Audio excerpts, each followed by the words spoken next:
So much to talk about on today's Lakers Report, but first, make sure you subscribe to the channel for the best Lakers coverage on the entire internet. We're 13 people away from reaching another milestone of 47,000 subscribers, and if we get there by the end of the day tomorrow, I'm going to be rocking some Lakers gear. So hit that sub button, join the Laker Nation family, and let's chop it up right now.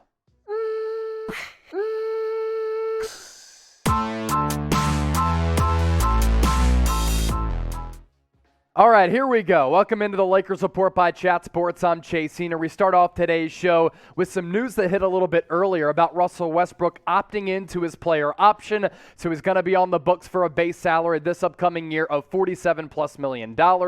Had an indication a couple weeks ago that we talked about here on the show that I felt as though Russ would be back, given what Rob Pelinka had said, as well as Darvin Ham, and kind of the lack of other players being available from a realistic standpoint. So Russell Westbrook, as of now, looks as though he's going to be a Laker next year, and I don't imagine another team is going to want to trade for him given how expensive he is and the level of play that he's been at over the last couple of seasons. It was Shams Charania who broke the news on the Pat McAfee show. Pat McAfee, by the way, a winner over the last couple of months in the media landscape. A lot of people go on his show to break news, and here it was Shams. His future in LA, the Lakers want to see this work this upcoming season. From everything I've been told, there have been different trade scenarios that have been thrown out, I guess speculated on, but with the new coach in Darvin Ham, I really believe this front office group, this management group, the coaching staff, as well as Russ, they all want this to work. I do believe they feel that Russell Westbrook is the fit for this team.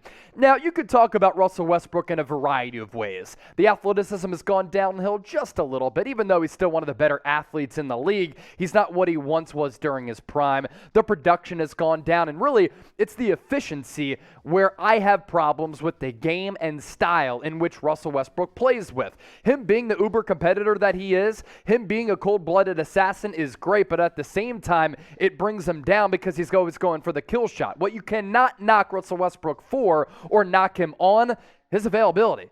He has been very durable throughout his career, and last year when LeBron James was out for a little while and Anthony Davis missed a lot of time and the whole host of other issues were paramount with this basketball team. In terms of health, it was Russell Westbrook playing more games than any Laker player on this roster. So if Russ stays, you can look at this in a couple of different ways, especially from the standpoint of, okay, he needs to do these things for the Lakers to be successful, get back into the playoffs, and have a chance at competing for an NBA championship. But it's what is going to be a loaded and packed Western Conference. I want to see Russ limit the forced jump shots. That's something that he has to do a better job of, and he has to realize I'm playing alongside LeBron and Anthony Davis and hopefully a couple of more free agent transactions. I don't have to carry the burden of this offense. I don't want to see Russ throwing up those ill-advised shots, especially early in the shot clock. Also, I want to see him become an impact off-ball player. He even said, me and Frank Vogel from really day one, we didn't get along because he didn't want me to play point guard all the time and push the ball on the floor. There was that report of Russ stopping a practice and telling Vogel, I am the point guard. Look, if you want to stay around, if you want to continue to get tick and consistent minutes on a team that figures to be competing for a playoff spot, you got to play off ball a little bit and be willing to sacrifice your role. That's what some of the greats do when they're trying to chase championships. I also want to see more defense from Russ. The athleticism is there. The hustle is there. But his defensive IQ really is lackluster at times. All you have to do is turn on the tape. He gets lost sometimes on some of the backdoor cuts, and he just falls asleep. I need more attention from Russell Westbrook on the defensive end of the floor. So give me a number here. Your confidence level in Darvin Ham to get the most out of Russell Westbrook in the 2022-2023 season. Let me know in the comment section right now. Scale it from 1 to 10. 1, no confidence at all. 10, a lot of confidence. From one point guard to another, from Russell Westbrook to Kyrie Irving, here is the latest on Kyrie going into the start of NBA free agency on Thursday. And while he opted into his player option, that's really the new news, and Shams Charania had said that Kyrie is going to be back in Brooklyn, I still think there is a glimmer of hope in which Kyrie could come to the Lakers, although, as I've always said, the chances of this very, very slim. While it looks as though Kyrie going back to Brooklyn, those rumblings to the Lakers, not dead just yet. Here's what Shams had to say, and really we have to break down and dissect the verbiage here. For their part, the Lakers were much more motivated to have Kyrie sign as a free agent than they were in acquiring the three-time All-NBA guard via trade, sources said. And as Irving went through his opt-in and trade options, as well as the potential of joining the Lakers in free agency, the decision to return to Brooklyn crystallized. But also in that article, while Shams did say that Kyrie was going to go back to BK, shout out to Biggie, he left the door open for Kyrie to potentially go to the Lakers. All that chatter about him taking the veteran minimum worth less than $6 million, it was never going to happen when he had that much money on the table. And a trade for Kyrie would have been difficult unless the Lakers would have put in Anthony Davis into that deal. Other Shams notes, ownership still has issues to resolve between them, management, coaching staff, Kyrie, as well as KD. The Nets still could move Kyrie now or even next year if the Brooklyn Nets experiment continues to go downhill in that type of trajectory. And also, some teams still expected to chase a trade for Kyrie. Once again, there was a deadline for him to opt in on Wednesday. So he wanted to make sure that he had that decision made, in my opinion.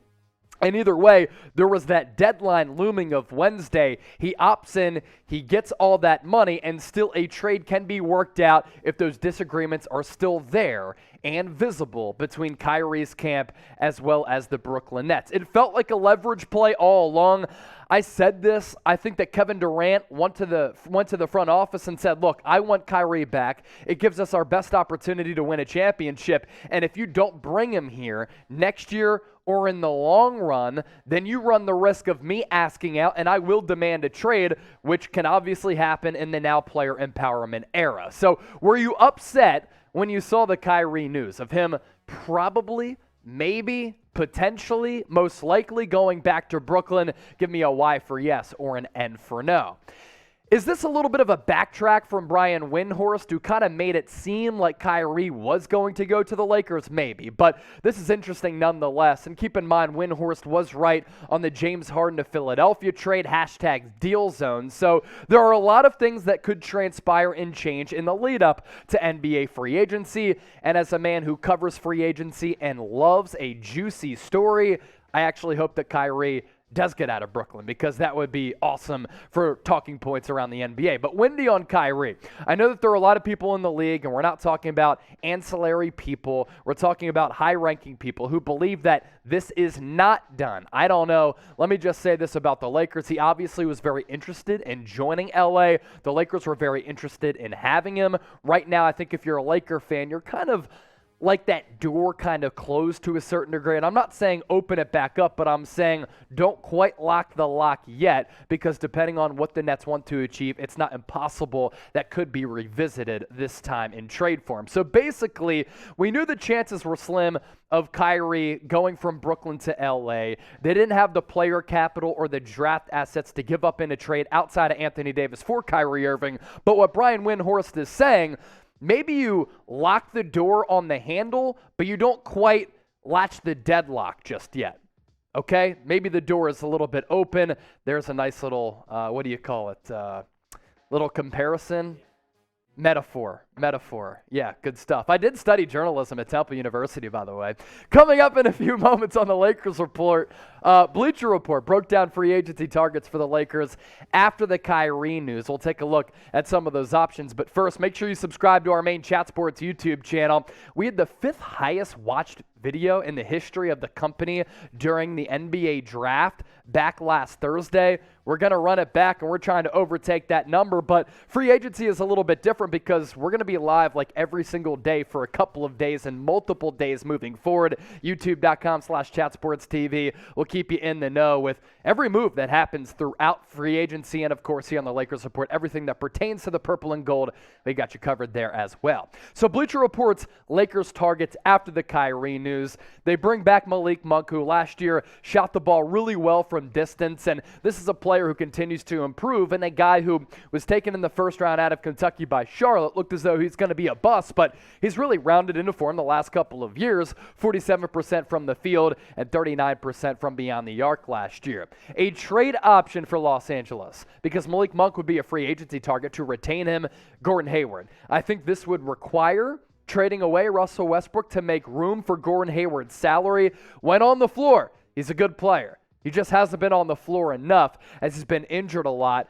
Trade injury prone for injury prone, though, maybe that could happen if you're Los Angeles. As for Cody Martin, I happen to like his brother a little bit better, Caleb Martin, for the Miami Heat, but Cody Martin is going to be a free agent, and this is a player who is a solid rotational piece, a solid bench player. Last year with Charlotte, 26 minutes per game. I don't think you want him really playing that much on a playoff contending squad. Little less than 8 points per. Solid defender, 48% from the floor, 38% from three. Certainly respectable numbers shooting from the field.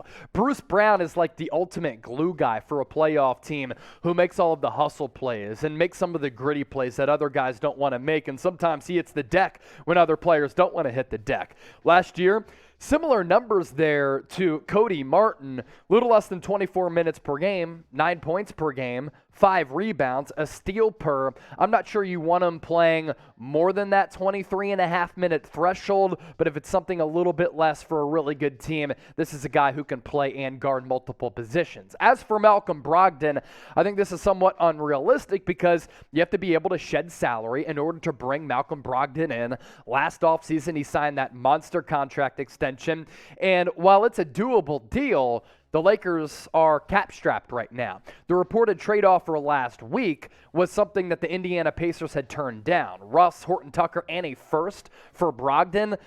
Tells you what you need to know kind of about Russell Westbrook, the value or lack thereof for Taylor Horton Tucker. You get 2 player assets and a first for Brogdon. If you think, if you're Indiana, that you're going to rebuild, maybe you trade away Brogdon for draft capital, an expiring contract with Russ, and a young player who has some untapped potential. But for Indiana, they want to hold on to a guy who was the Rookie of the Year and is an all-star caliber or fringe all-star type of player in Malcolm Brogdon when he's able to stay healthy.